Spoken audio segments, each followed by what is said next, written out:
bienvenue sur mon podcast Maternity Talk, un podcast qui parle sans tabou de parentalité, de boulot, de biberon, de charge mentale, parfois dans cet ordre et parfois tout en même temps. Je vous emmène à la rencontre de salariés toutes et tous plus exceptionnels les unes que les autres, évoluant sur les différents métiers du groupe. Toutes ces personnalités, elles ont un point en commun, c'est d'être salariés et puis parents ou en devenir. L'objectif, c'est créer un espace où les salariés, hommes et femmes, pourront s'identifier et se sentir soutenus dans leur parcours de parents, tout en découvrant qu'il est possible de trouver un équilibre entre vie professionnelle et vie personnelle.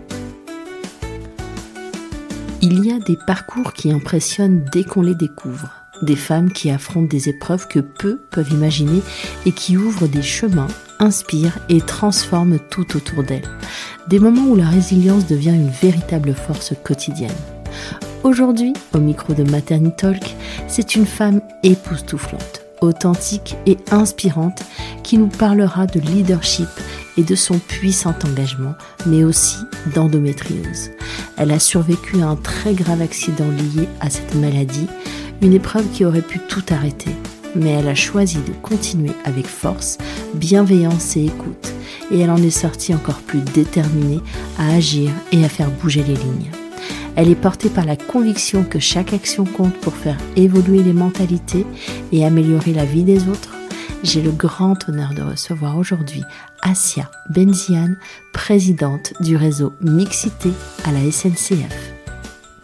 Bonjour Assia. Bonjour, merci de m'accueillir. Quel bonheur de te recevoir. C'est gentil. Comment vas-tu ? D'ailleurs, c'est moi qui te reçois. C'est vrai, je suis dans les locaux de la SNCF. Très très beaux locaux, je suis très heureuse de te rencontrer. Moi aussi. D'échanger avec toi sur plein de sujets. Comment vas-tu ? Ça va. Ouais. Ouais, lendemain des élections, ça va. Ça a été intense. Intense. 7 mois très intenses dans ma vie, mais en fait, je pense qu'on a tous une vie intense. C'est vrai. Ça fait combien de temps maintenant que tu es engagée auprès de ta municipalité de Fontenay-sous-Bois ? Alors, je suis élue depuis 18 ans. Ok. Ça fait quand même beaucoup. J'entame mon 4e mandat. C'est extraordinaire, bravo. Donc ça, c'est évidemment en dehors de l'entreprise, mais déjà le 4e mandat, j'ai été élue la plus jeune de France, donc c'est sûr qu'à 37 ans, entamer son 4e mandat... En tout cas, tu es un très très bel exemple, je trouve. Enfin, on va, je pense, en parler.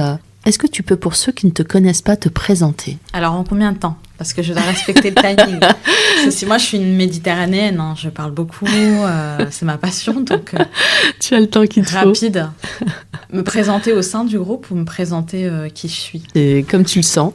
Moi, je vais revenir à ma naissance, mais je serai très, très brève après pour rattraper. Mais moi, je suis née en Algérie. On a fui le terrorisme dans les années 90, les années noires. Donc avec ma famille, on a débarqué en France. Je suis ravie, à Fontenay-sous-Bois. Donc j'ai grandi, j'y habite, je suis élue locale aujourd'hui. Et mon parcours s'est fait de manière très classique, hein, l'école, très bonne élève aussi. Je posais beaucoup de questions, parce que j'ai des profs que j'ai recroisés et qui me disent « T'avais quand même le discours contradictoire à chaque fois. » Donc je trouve que c'est intéressant, parce que ça fait écho à ce que je suis aujourd'hui. Et à ce que je fais c'était déjà dans ton ADN. Hein. Oui, exactement. Ils me le disent. Alors, ils m'ont toujours dit, tu as toujours fait avec beaucoup de respect. Ouais. Mais voilà, j'aimais bien aller chercher toutes les vérités, etc. À 14 ans, je vis un drame qui change ma vie, évidemment. Moi, j'ai perdu ma cousine Soane qui a été brûlée vive à Vitry en 2002. Et premier crime sexiste. En France. Évidemment, ça change ta perspective de vie. Bien sûr. Moi, ça a changé la mienne. Donc, très rapide, je me suis sentie une envie d'être engagée, d'aider les gens, comme une thérapie, je pense. Pourtant, j'étais jeune, pas forcément proche de Soane, mais quand ça t'arrive dans la famille... Ça reste évidemment un événement marquant, quoi. C'est hyper marquant. Bien sûr. Puis ça m'a suivi très longtemps. Évidemment, ses sœurs, mes cousines, enfin voilà, la famille globalement. Brûlée vive en France, c'était un titre qu'on n'aurait pas aimé voir en fait. Et puis quand il s'agit d'un membre de sa famille, il y a une déflagration totale qui s'est faite. Donc voilà. À 17 ans, tu vois, je t'ai dit que j'allais être plus brève après. À 17 ans, moi, je crée une salle de classe avec ma maman en Algérie parce qu'en fait, je révisais le bac littéraire et j'ai ma voisine qui me dit que j'avais de la chance de réviser. Moi, je comprenais pas. Hein. Et le lendemain, j'ai questionné ma mère. Je me dis, mais je comprends pas, Nabila m'a dit que j'avais de la chance et tout. Elle m'a dit, ah, mais ici, elles vont pas à l'école, les filles. Et j'ai fait, ah bon, mais pourquoi ? Soit en fait c'est trop loin, soit elles n'ont pas l'autorisation, soit c'est trop cher. Il y a évidemment, dans tous les villages, il y a de l'école. Ensuite, pour aller faire des études universitaires, il faut aller dans les grandes villes. L'envie de se déplacer, d'aller à 2 heures, d'avoir un appart, c'est pas la vie à la française, quoi. Tout ça, ce sont des contraintes réelles pour certaines familles. Et donc, une salle de classe se transforme en 9 écoles. Bravo. Soutenue par la fondation du magazine Elle et une femme incroyable qui a changé mon parcours, c'est Karine Guldemann. Et qui, à l'époque, en plus, me dit « Mais pourquoi tu fais pas des écoles à CH ? Mais moi, j'ai pas d'argent. » En fait, très terre à terre, ma mère et moi, on n'avait pas d'argent parce que moi, je viens d'une famille, il fallait tout reconstruire. Mon père, qui était prof de lettres arabes en Algérie, se retrouve plongeur en France. Bien sûr. Moi, j'ai grandi avec les Restos du Cœur, la Croix-Rouge, et c'était en fait tout ça. On était joyeux, heureux. Hein. Moi, je changerais mon enfance pour rien au monde. C'était génial. D'être dans la pauvreté, c'est canon. C'est canon parce que tu crées du lien avec ta famille un peu plus particulier. Je changerais mon enfance pour rien au monde.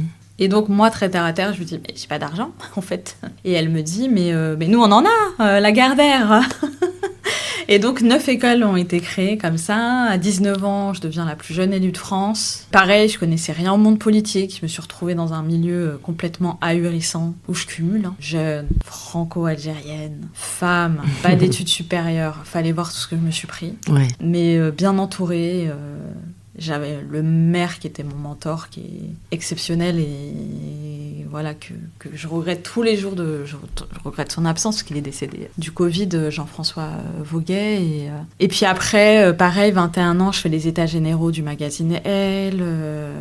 Là, pareil, on fait un état des lieux des droits des femmes en France. 25 ans, je suis adjointe au maire, aux droits des femmes, à l'égalité, aux relations internationales. Et plus récemment, mais ça fait 6 ans, je reçois un courrier d'Emmanuel Macron. On parle du G7 ? Non, mais moi, c'est extraordinaire. J'ai rien compris. En fait, j'ai lu le courrier peut-être 100 fois. Je l'ai dans mon téléphone. Ouais. Parce que c'est un courrier ahurissant. Ou moi, en fait, experte des questions de droits des femmes, parce qu'il y a un truc que j'ai mis en place dans ma vie, c'est qu'on travaille avec tout le monde. Gauche, droite, centre, on travaille ensemble parce que les droits des femmes, en fait, il n'y a pas de parti. Ça concerne évidemment tout le monde. Ça concerne tout le monde. Absolument. Donc, moi, c'était évidemment ma pensée, qu'on a appliquée, évidemment. Et d'ailleurs, j'avais eu connaissance de la création de ce conseil consultatif du G7 et j'avais hâte en fait de connaître les personnalités sans savoir moi-même que tu en faisais partie. Que j'en faisais partie. Donc ce courriel était particulier, voilà. Donc j'ai fait le G7 qui en fait sur la longueur dure à peu près 2 ans. Ouais. Et fin du G7, j'ai été nommée au Haut Conseil à l'égalité. Est-ce qu'il y a un moment, Assia, où tu te dis, est-ce que j'ai toute la légitimité d'aborder ces sujets, d'aller sur ces terrains ? Est-ce que tu te la poses, cette question ? Parce que le syndrome de l'imposteur, on est quand même nombreuses à l'avoir. Il paraît que ça part un peu avec le temps, des fois, ou pas du tout. Est-ce que tu as reçu des injonctions sur ce sujet-là ? Eh ben, c'est hyper intéressant ce que tu dis, parce que le syndrome de l'imposteur, je ne l'ai plus du tout depuis que j'ai été nommée présidente du réseau SNCF Mixité. Ok.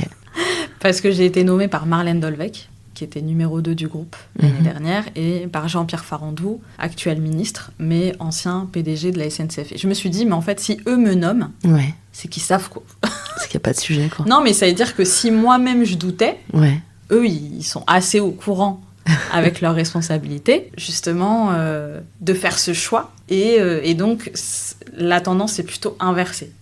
Par contre, au G7, quand je rentre sur le perron de l'Élysée, je suis mal.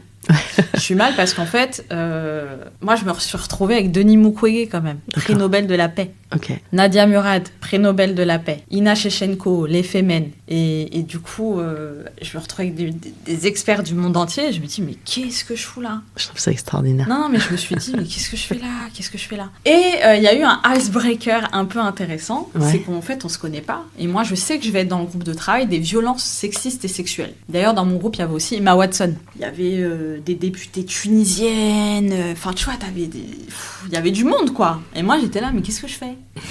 Franchement, les premières minutes, je me suis sentie mal. Je me suis pas sentie à l'aise 100%. Franchement, non. Syndrome de l'imposteur, 1000%. Vraiment 1000%. Et je rentre et il faut un petit icebreaker où on devait se présenter. Parce que, évidemment, moi, je connais Denis Mukwege, mais lui, il ne sait pas qui on est. Et en fait, on raconte un peu nos parcours, et du coup, je raconte un peu qui je suis, ce que je fais, je suis sur le terrain. Moi, je reçois les femmes essentiellement à Fontenay-sous-Bois. Par contre, je reçois les femmes de toute l'Île-de-France. Qui n'ont pas de délégation aux droits des femmes dans leur ville ou d'associations qui sont perdues. Je les reçois. Donc moi, je les accompagne tous les jours, ces femmes. Donc ça fait sens. Et en fait, je raconte mon histoire et à la fin, j'ai Denis Mukwege qui vient quand même et qui me dit « Impressionnant le parcours ». J'ai fait « Wow ».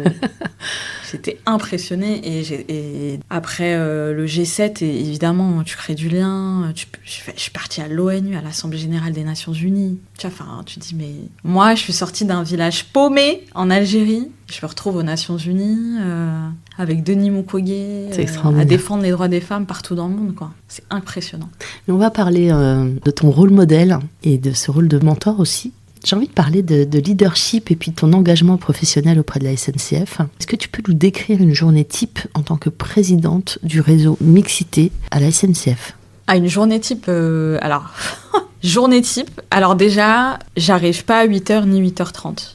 Parce que j'ai eu un accident très grave il y a 7 mois, et donc je fais attention à mon rythme de sommeil et de récupération. On va en parler juste après. Donc ça déjà, les équipes, elles savent. Moi, je démarre à 9h, 9h30, comme tout le monde en fait, j'ai envie de dire. Mais l'année dernière, je démarrais beaucoup plus tôt. Et finalement, en fait, je vois qu'une heure ne change rien. Mon épanouissement, une heure, en fait, c'est plutôt beaucoup. Bien sûr. Pour moi. Journée type, il n'y en a pas vraiment. Tu as des périodes de... déjà, tu fais le tour de la France. Parce que SNCF Mixité, déjà, pour celles et ceux qui ne connaissent pas, c'est le plus grand réseau de mixité de France, avec plus de 15 000 personnes à l'intérieur, qui sont les salariés du groupe SNCF. Ouais. C'est organisé en 32 ambassades, métiers et régions. Et donc, notre rôle premier, c'est de faire vivre la mixité, d'apporter un soutien à la DRH du groupe qui a le côté un peu légal, évidemment, du recrutement, etc.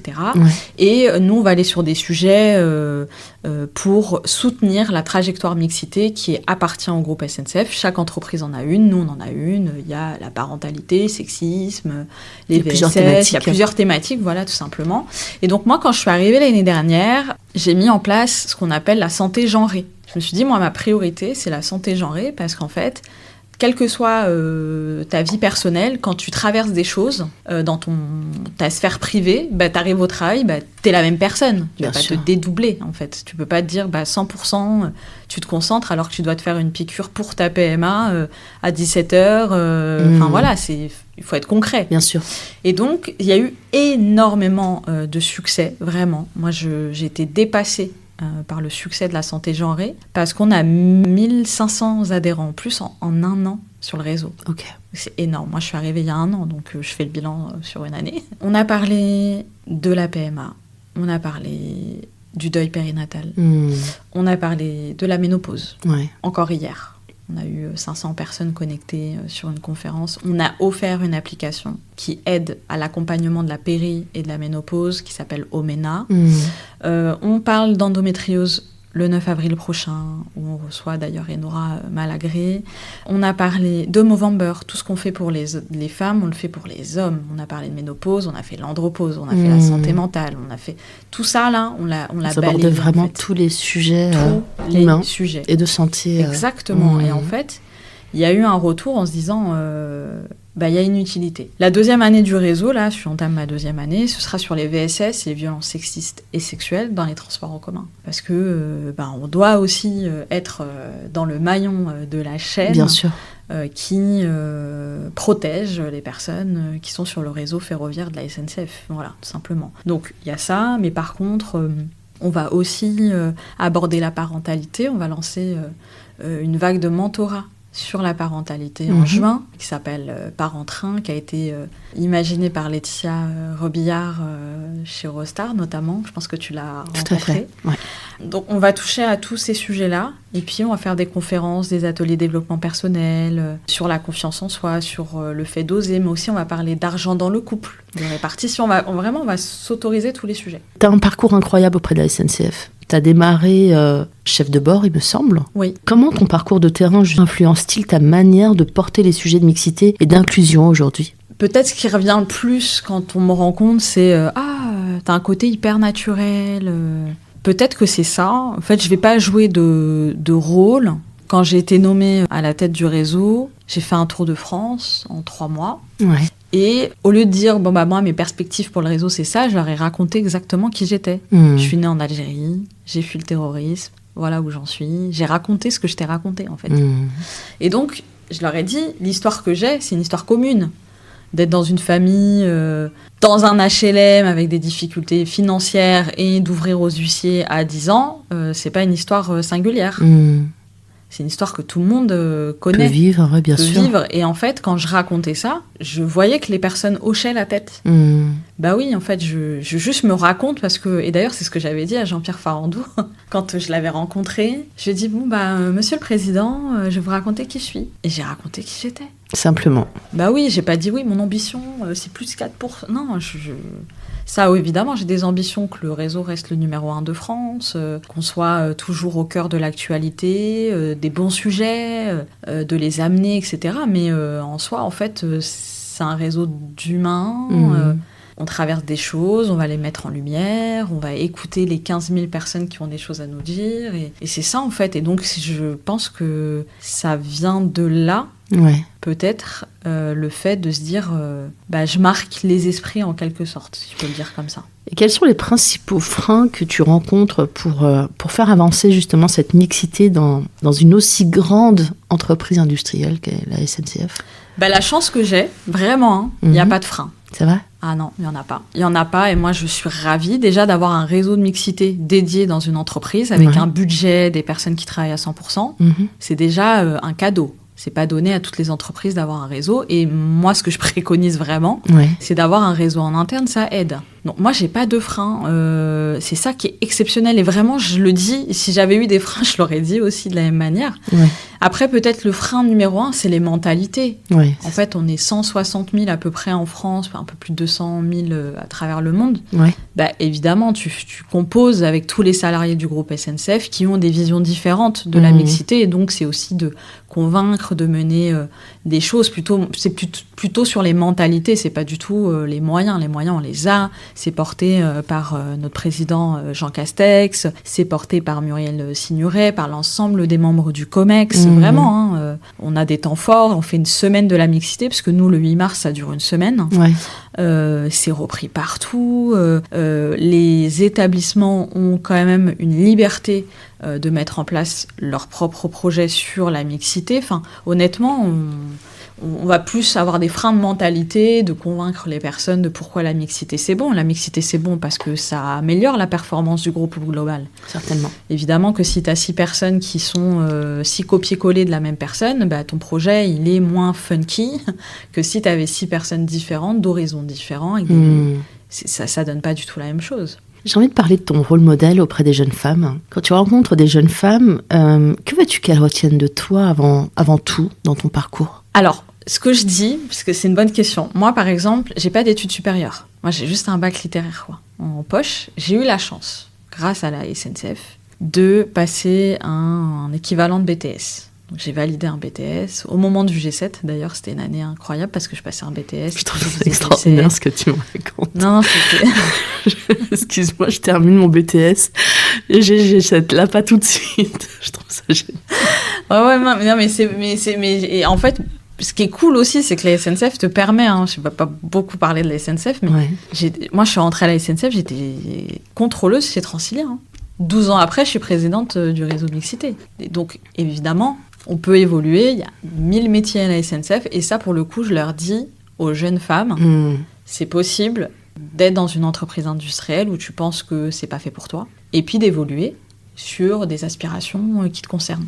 Et puis je leur dis un deuxième élément, moi j'ai pas fait d'études supérieures, non pas parce que j'étais pas faite pour l'école, c'est juste que j'ai vécu le drame de Soane et donc j'ai décidé de quitter la France, parce que j'étais trop submergée. Et d'ailleurs c'est marrant parce que j'avais fait des demandes en école de droit, j'avais été admise, J'y suis pas allée parce que je savais que je voulais pas faire de droit. C'était pas ce que tu voulais. Non, je voulais juste respirer. Et donc, je suis partie respirer ailleurs. Mais sinon, moi, je te faisais un master 2, ce que tu voulais.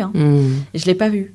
mais c'est mon parcours de vie qui est comme ça. Donc il y a des parcours de vie en fait qui sont faits d'expérience et d'engagement qui valent aussi bien qu'un bac+6.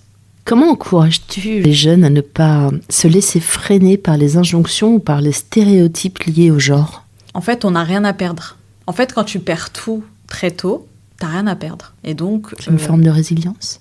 C'est ça. Moi, le premier conseil que j'ai donné à ma petite sœur, d'ailleurs, elle les applique, c'est personne te dit ce que tu dois dire, faire, t'habiller. Moi, en plus, j'ai grandi dans une famille féministe. Mon père est éduqué, évidemment. Il a une vision différente. Il a 3 filles à la maison. Il n'a pas le choix, mais 4 avec ma maman. Mais en fait, très éduqué. Et donc, les injonctions que j'ai pas reçues de mon éducation, personne ne me le fera à l'extérieur. Je l'accepte pas, en fait. Donc j'affirme qu'on fait ce qu'on a envie de faire. Si tu pouvais laisser un héritage auprès des jeunes femmes, quel serait-il ? Un héritage ? Ouais. Un héritage quand même, c'est... Je sais pas si je peux en laisser un héritage, mais faut foncer, quoi. Ouais. Moi, j'aime pas dire oser. Parce qu'une fois, j'ai été à une conférence et tout, on disait oui, il faut oser, il faut oser, il faut oser. Et c'est vrai que moi, le message que j'ai donné derrière, c'est ouais, mais tu veux oser, mais si t'as pas le réseau derrière, on ose pour faire quoi ? Pour rien, en fait. On va pas se mettre en visibilité pour rien. Il faut foncer. C'est différent. C'est-à-dire, t'as un projet, t'en as un, vas-y, fonce. Moi, j'avais une agent qui était brièvement dans mon équipe.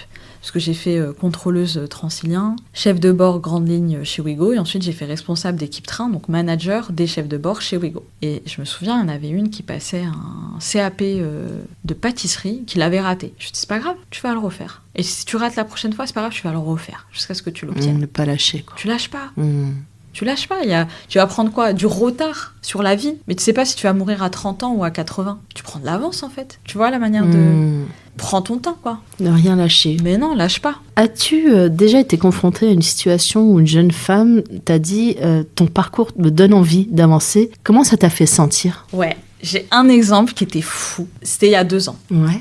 Il y a 2 ans, je sors d'un conseil municipal. Et j'ai des professeurs qui viennent et qui me disent « Ah, on fait le 8 mars au lycée Pablo Picasso. C'était mon lycée, dans la ville. « Ah, c'est chouette, je tenterai de passer parce que c'est mon lycée. Vous faites une semaine sur le 8 mars, etc. Moi, j'aimerais bien venir, quoi. » J'y vais. Je crois que je l'ai su un peu avant, mais j'y vais. Ils avaient renommé le CDI Assia Benziane. Yes. Ah, ça fait quoi ? J'étais choquée. C'est vrai. Mais du coup, il y a une photo. Je fais une photo. Je suis sur le. C'est mon image, il y a ma bio et à côté il y a celle de Simone Veil. Alors attention, on n'est pas du tout le même gabarit, Mais j'ai été honorée. Je me suis dit, waouh, c'est impressionnant. Mais ils me connaissent comment ? Et en fait, ils avaient fait des recherches et ils avaient vu mon parcours. Parce que oui, quand tu tapes droit des femmes, tu fais bouger les lignes, Assia. J'y contribue en tout cas à mon niveau. Je suis reconnue pour ça au niveau local, international, national, etc. Donc, mais j'ai beaucoup de pudeur en fait, parce qu'on est des milliers à faire. On est des fourmis en fait. Sur les droits des femmes, c'est des fourmis. Et donc je suis une des fourmis. Et là, de me retrouver comme ça, et je me suis dit, mais comment ils ont fait pour trouver mon nom quand même ? Mais c'est fou, et j'étais choquée en fait. Et donc cette photo, elle existe. Elle existe, elle doit être publiée sur LinkedIn, tellement j'ai dû être choquée. Et je me suis dit, ouais, j'ai marqué des jeunes générations, j'étais choquée de ça. C'est extraordinaire. Ah ouais, franchement, ouais. J'ai envie de parler d'un sujet qui était beaucoup plus personnel. Il y a certains parcours personnels qui se mêlent à notre vie professionnelle de manière intense, c'est parfois même bouleversante. Et dans ton histoire, tu as traversé un accident très grave lié à l'endométriose. Tu traverses également un parcours de PMA. Et en fait, j'aimerais vraiment pouvoir aborder ces sujets avec toi, avec évidemment toute la bienveillance et toute la délicatesse qu'ils méritent. J'aimerais qu'on puisse aborder ce sujet. Tu as traversé cette épreuve de santé très forte. Est-ce que tu peux nous partager comment ces moments ont transformé ta manière de voir la vie et puis ton engagement professionnel ? Ouais, ça a une incidence, clairement. Déjà que c'est la première fois que j'en parle publiquement. Parce que je l'ai pas fait avant, évidemment, mes proches le savaient, dans l'entreprise, certains l'ont su, etc. Mais là, dans un podcast public, etc., et sûrement écouté, jamais, c'est la première fois. Mais je trouve que c'est important, parce que souvent on nous dit l'endométriose, on n'en meurt pas. Moi, c'est ce que j'avais toujours eu en tête. puisque moi je suis atteinte d'endométriose. Du coup, dans ce cadre-là, j'ai été suivie une première fois en 2011, donc je suis suivie depuis 2011. Donc tout allait très bien, je faisais mes IRM une fois l'année, etc. Il y a eu un petit passage quand même il y a quelques années où on m'a dit « il faut que tu congèles tes ovocytes ». Ouais. Donc c'est ce que j'ai fait. Heureusement qu'on m'a donné ce conseil, parce que je ne vivrais pas la même chose aujourd'hui si on ne m'avait pas donné ce conseil-là. C'est dans le protocole, Assia ? Alors moi, ça a été dans mon protocole où en fait j'ai eu la chance extraordinaire de croiser Chrysoula Zakharopoulou, qui est une experte de l'endométriose. C'est grâce à elle notamment qu'on parle de l'endométriose en France. Ouais. C'est vrai qu'il y a peu de temps, à Bégin. On en parle depuis peu de temps finalement. Peu de temps, c'est elle qui a fait le rapport au niveau national que lui avait demandé le président de la République, etc. Donc moi j'ai eu la chance de l'avoir dans ma vie, Chrysoula Zakharopoulou, vraiment, et elle me dit « je te donne un conseil, Assia, que tu vas suivre ?» « Oui, donne-moi un conseil, va congeler tes ovocytes. » Ok. Donc moi j'ai 29, 30 ans, même pas. Et donc je me retrouve en parcours de PMA où je travaille, où je suis dans les trains, je vais aller me faire mes piqûres à des horaires très précises, etc. Donc j'ai fait la congélation d'ovocytes à 2 ou 3 reprises. Ils sont congelés, tout va bien. D'ailleurs je fais des blagues souvent parce que personne ne me pose la question de la maternité. Ouais. Déjà, on ne pose pas la question de la maternité à une femme. Oui, tu n'as jamais reçu vraiment d'injonction? Non, personne. Ok. Personne, parce que je pense que les gens, en tout cas très proches, savent que je suis malade. Oui. Donc ne me posez pas la question de quand est-ce que je vais avoir un enfant. J'en sais rien. C'est tellement un parcours du combattant et de la combattante vraiment très long, compliqué, qui remue, etc. Ne me posez pas la question, en fait. En août, j'ai eu un accident hyper grave, puisque j'étais en réanimation, pronostic vital, entre la vie et la mort pendant 6 jours, c'est long, et en incertitude pendant 2 mois. Ok. De vivre ou mourir. Donc c'est très grave. Moi, le matin, j'étais au travail, en fait. Ma mère, d'ailleurs, est passée sur une chaîne radio, parce qu'il y a eu un sujet le lendemain de mon accident, à peu près, quelques jours après. Quand je dis lendemain, c'est quelques jours après. Sur la prise en charge du SAMU, notamment. Et en fait, ce qui s'est passé, c'est qu'elle a raconté mon histoire. Moi, le matin, j'étais avec mon président.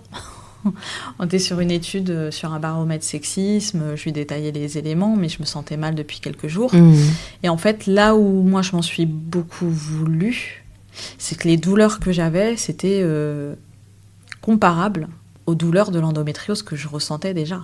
D'accord. Donc, j'ai pris mon médicament, sauf que je ne savais pas à ce moment-là que plus je prenais mon médicament, plus je me mettais en danger. Waouh, donc c'était vraiment beaucoup plus grave. Okay. Je savais pas. Moi, j'étais sur un truc, j'ai mal au ventre. Donc j'arrive aux urgences, je me sentais mal. J'étais à un point où j'allais très très très mal. Donc en fait, j'ai fait une décompensation entre le moment où j'étais au travail avec mon PDG, et on parle de sexisme, ça va à peu près, je me sens pas bien, mais je prends un taxi quand même sur le retour, un indicateur assez fort, parce que moi je me déplace que à pied ou en transport en commun. Et là, je me sentais pas l'énergie. Là, c'était plus possible. Non, là, je pouvais plus. J'arrive chez moi, je pose ma veste de travail, et là, mon corps tremble d'une manière que je ne connaissais pas. Donc, j'ai eu juste le temps d'appeler ma mère pour dire « Maman, faut venir ». Elle a fait du stop pour arriver jusqu'à chez moi. En fait, je me plaignais de douleur depuis 3 jours, mais pour moi, c'était l'endométriose.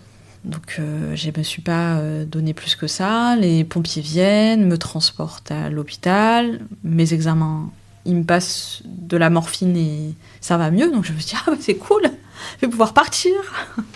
Et donc, le médecin me dit, mais ça va mieux, Madame Bendiane, vous allez pouvoir sortir. Mais il faut revenir demain, on fera injecter des antibiotiques par intraveineuse et non pas par cachet. Et au moment où je sors, ils prennent ma tension. Et j'étais à 6 de tension. Alors, tu vois, le leadership un peu que tu parlais tout à l'heure, là, m'a coûté un peu. Parce que je persuade les médecins que leur machine, elle marche pas. Ok. Je dis, mais non, mais votre machine, elle marche pas. Alors que c'est eux, les médecins. La machine à l'hôpital, elle marche depuis des années. Ouais. Et ils me disent, attendez, on va ramener un autre appareil. 6 de tension, pareil. Et je fais, c'est bizarre, 6 de tension. Je fais, mais il se passe quoi, 0 Parce que j'avais besoin de réconfort un peu à ce moment-là. Il fait, 0, madame, vous êtes morte, hein Ok. Et là, j'ai la CRP qui arrive.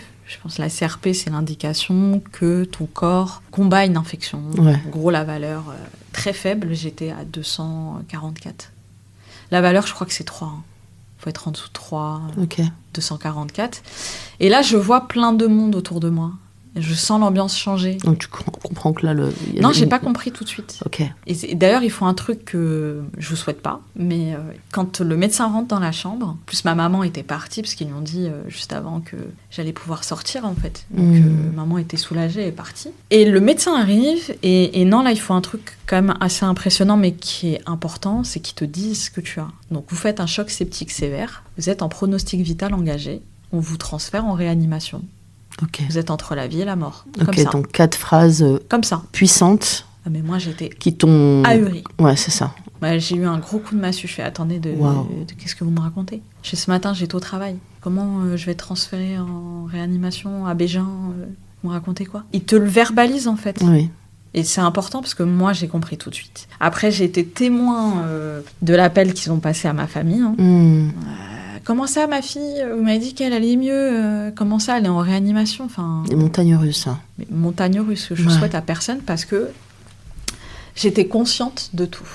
Et ça, c'était le plus difficile. Je savais, en fait... Ça, c'était difficile. J'arrive à Bégin en réanimation. Dr House, il rentre dans la pièce. Parce que Dr House, il existe dans la vie. Ouais. Tu dois lui déballer tout ce que tu as fait. Parce qu'ils savent pas ce que j'ai à ce moment-là. Moi, je dis, j'ai mal au ventre. Tu vois, c'est de l'endométriose, je sais pas. Premier jour de règle en plus.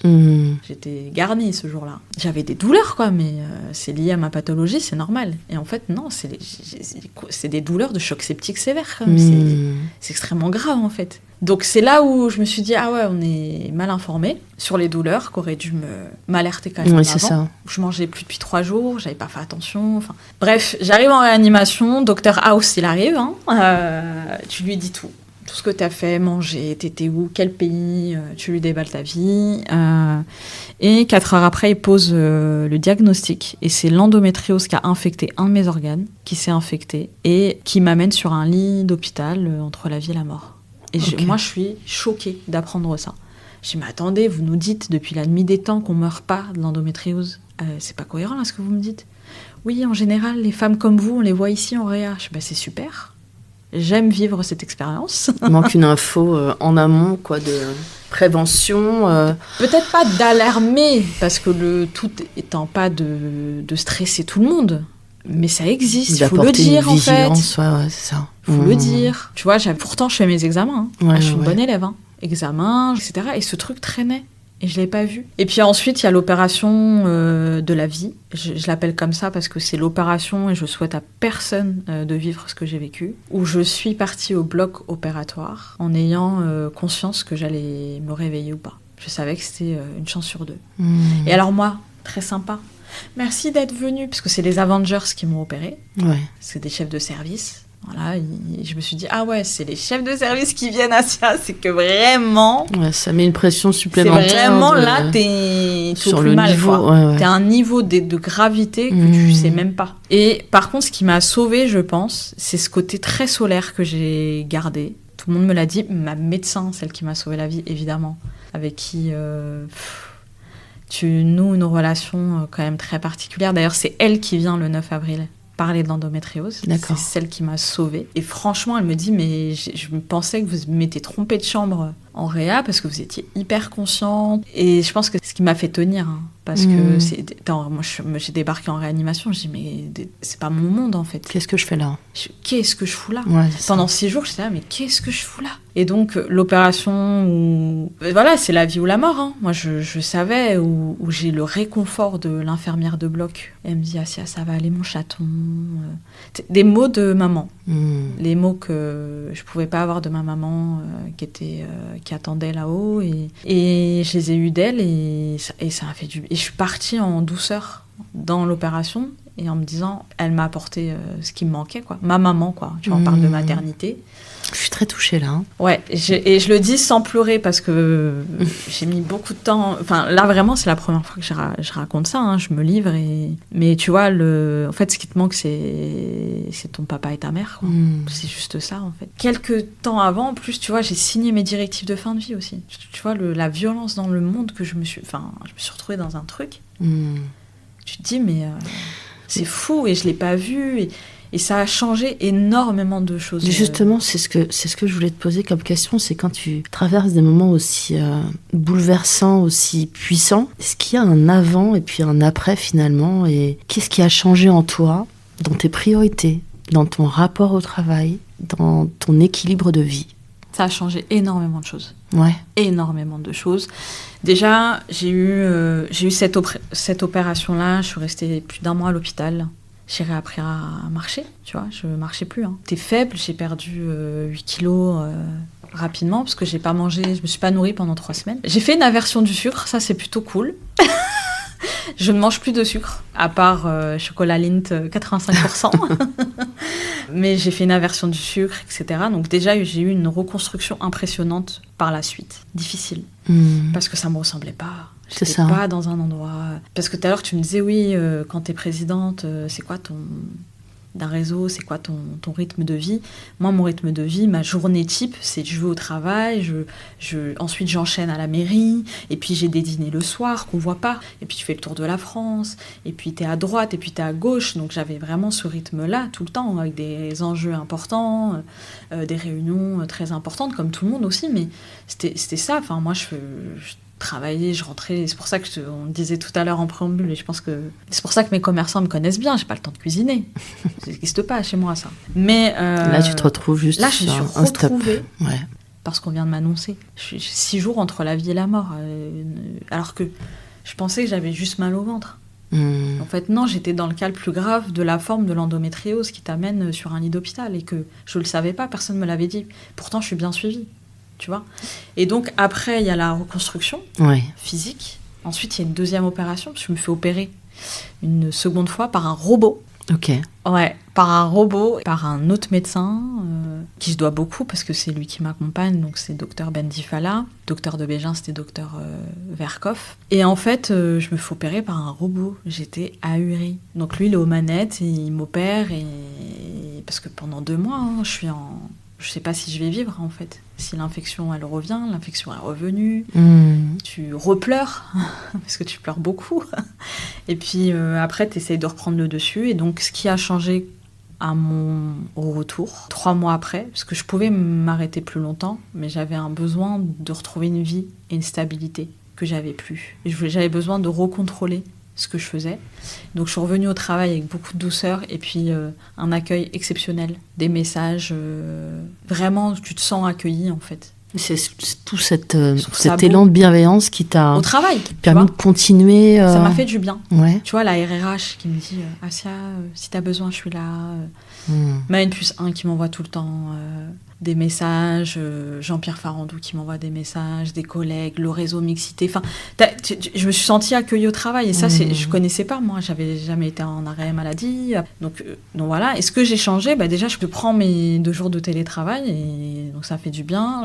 Tu écoutes beaucoup plus ton corps, finalement, c'est ça. Ouais. Je m'écoute beaucoup, et je vais pas culpabiliser, parce que c'est la vie de tout le monde, ça. Moi, ça a été mon expérience en accéléré de la vie. Par contre, j'ai un plaisir fou. J'ai revu le soleil 3 semaines après mon opération, où j'ai pu remarcher un peu, et le bonheur d'un rayon de soleil sur son visage, un moment suspendu. Et j'étais heureuse de ressentir cette chaleur-là que j'avais pas, parce que même dans ma chambre en réa, t'as pas de lumière. Ouais. T'es surveillée toutes les 2 minutes et tout. J'étais branchée à plein de machines. Puis des moments où je me suis dit, c'est quoi cette vie ? Et donc beaucoup d'humilité, beaucoup de plaisir. Tu vis autrement, quoi. Mais je culpabilise pas, en fait, je m'en fiche. En fait, on a une vie. Il y a la carrière professionnelle, mais ça fait pas tout. Une carrière professionnelle, il y a comment tu concilies les choses. Est-ce que ces expériences, Assia, t'ont appris quelque chose de particulier sur, j'ai failli dire la résilience, mais la résilience, tu la connais bien. Et surtout la confiance en toi. Est-ce que ça t'a appris quelque chose ? C'est-à-dire cet accident ? Entre autres, oui, toutes ces expériences de vie que tu as vécues là de façon accélérée, intense. Je fais des sauts d'obstacles, moi. D'épreuves difficiles, parce qu'on m'a dit tu vis des épreuves difficiles, écoute, moi je vois ça différemment, je trouve que c'est des leçons. De toute manière, si j'étais s'il fallait que je parte ce 20 août, je serais partie ce 20 août. Et puis la vie aurait continué, tout simplement. Mais en fait, je me dis, je suis là, c'est un cadeau. J'avais conscience de la vie avant, mais là, je l'ai encore plus. C'est-à-dire que moi, y compris ma vie politique, j'ai réorganisé les choses, je fais attention. Parce que je suis résiliente, ça c'est sûr, mais par la force des choses, j'ai pas le choix en fait. Sinon, je vais faire quoi ? Et pour le coup, est-ce que ces sujets que tu abordes là, avec beaucoup de pudeur et d'émotion aussi. Ouais, j'ai pas encore pleuré, mais je suis contente. Ma psy sera très contente. Je vais lui dire, lundi, elle va être ravie. Est-ce qu'on peut l'aborder finalement au travail ? Ou est-ce que ça reste, donc là tu en parles quand même sur un podcast, mais est-ce que ce sont des sujets comme l'endométriose, avec justement ce qui peut arriver, ces risques, la PMA, les parcours d'adoption, est-ce que ce sont des sujets qui pour toi sont des sujets, pour le coup, qui doivent être abordés au travail, ou est-ce que certaines parties doivent rester dans l'ordre de l'intime ? Je pense que c'est un choix personnel. Moi, tu vois, c'est la première fois que je parle de tout ça. Il y en a, je pense, qui vont découvrir... Même, il y aura certainement des agents, des salariés de la SNCF qui écouteront en se disant « Ah, bon, on ne savait pas ». Moi, je pense que j'ai fait l'expérience, en fait, j'ai ressenti la mort, quoi. J'étais à la porte, il me restait quelques heures à vivre quand je suis arrivée en Réa. Donc, je les suis, ils me le disent, ils m'ont dit. Donc, en fait, j'ai rien à perdre, à part sensibiliser. Je veux bien sensibiliser, si ça se fait à travers mon histoire, je le fais. Si ça peut servir, je le fais. Et c'est marrant parce que la première année que j'avais choisie pour le réseau, mixité, apporter, c'était la santé genrée. Et regarde, je suis en plein dedans. Je le vis personnellement maintenant, aujourd'hui. Moi, j'ai fait le choix d'en parler très librement. C'est-à-dire que même au RH, j'ai dit ce que j'avais. Normalement, tu peux ne pas le dire, évidemment, ton arrêt maladie, etc. Moi, j'ai dit ce que j'avais, en fait, parce que les gens peuvent se mettre à ta place. Ils peuvent se dire « Ah ouais, c'est grave, on va y aller mollo, c'est pas un rhume. C'est pas 3 mois qu'elle en arrête parce qu'elle a un rhume, j'en sais rien. Moi. Et du coup, je trouve que ça te met à la place d'eux et j'ai rien à cacher et je trouve que j'ai eu énormément de témoignages de personnes. Ça m'aide en fait. Si je n'avais pas parlé de mon expérience, évidemment, personne m'aurait posé la question, mais je pense que je l'aurais pas bien vécu parce que c'était tellement immense ce qui m'arrivait dans ma vie personnelle que j'avais besoin de le partager et je l'ai partagé. Tu vois. Je l'ai partagé. Alors, j'ai pas fait un post LinkedIn pour leur dire, mais moi, je vois le retour de LinkedIn où c'est Octobre Rose. Il y avait un projet qui me tenait particulièrement à cœur. J'y suis pas allée parce que c'est tombé le 14 octobre, le jour de ma seconde opération avec le robot, là. Et j'ai fait une vidéo qui est sur LinkedIn où je dis « Je ne suis pas encore de retour ». Donc, les gens savent. Et je vois la vidéo, je me vois fatiguée. Je vois les traits de l'hôpital encore. Je pense que j'aurais vécu de manière très difficile mon retour au travail si j'en avais pas parlé. Je dis pas qu'il faut en parler tout le temps, mais quand il y a des grosses vagues comme ça, je pense que c'est bien d'avoir du réconfort dans ta sphère de travail. Moi, c'est ce que j'ai eu. Et tu vois, c'est un exemple tout bête. Je partageais une table ronde une fois et il y avait un membre d'un COMEX. À la SNCF, il y en a plusieurs et il y en avait un. Et il entend une conversation d'une personne qui me dit « Ça va mieux, Assia j'ai appris ce qui t'est arrivé. » Et je dis « Oui. » Donc lui, il me dit « Ah j'ai entendu la conversation, j'espère que tu vas mieux. Tu sais, moi aussi, j'ai vécu le coma 18 jours. » Il me raconte ça. Et en fait, ça m'a fait du bien de me dire que, en fait, on est plein à vivre ce type de situation très grave. Et ça m'a énormément apporté parce qu'il me dit si tu veux déjeuner un jour, qu'on en parle, que je te raconte. On en a parlé finalement très librement. Ça ouvre la parole, ça la libère. En fait. Et lui, c'est un membre d'un COMEX. Donc je me dis lui aussi ça lui est arrivé. Puis elle aussi. Et j'ai eu que ça comme exemple. Ça m'a aidé. Donc je me suis dit je suis prête aujourd'hui à le faire. Mais je trouve que c'est important. Ton retour au travail n'est pas le même. J'écoute mon corps et les médecins. Donc il fallait que je m'arrête un peu. On arrive à la fin du podcast, Assia. Je voudrais vraiment te remercier sincèrement de t'être livrée avec autant d'authenticité, de générosité et puis de courage. C'est clair que ton témoignage est vraiment précieux, profondément humain et il résonnera, et ça j'en suis sûre, auprès de nombreuses personnes qui écouteront ce podcast. Moi j'ai envie de te souhaiter tout le bonheur que tu mérites, Assia. C'est gentil, merci. Dans ta vie perso, comme dans les projets que tu continues à porter avec tellement d'énergie et d'engagement. Et vraiment, pour cet échange, je voudrais te dire merci. Avec plaisir. Merci à toi, Farida. Merci de m'avoir conviée. Et ça peut résonner. Si ça résonne dans la tête d'une personne, tant mieux. Merci.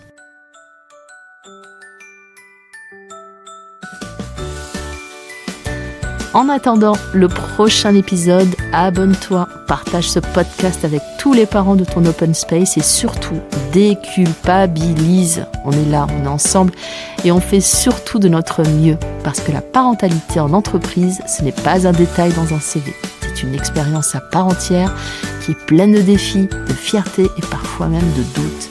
Alors viens, rejoins la conversation et si tu as envie, prends le micro. Hâte de vous entendre partager votre expérience. À bientôt.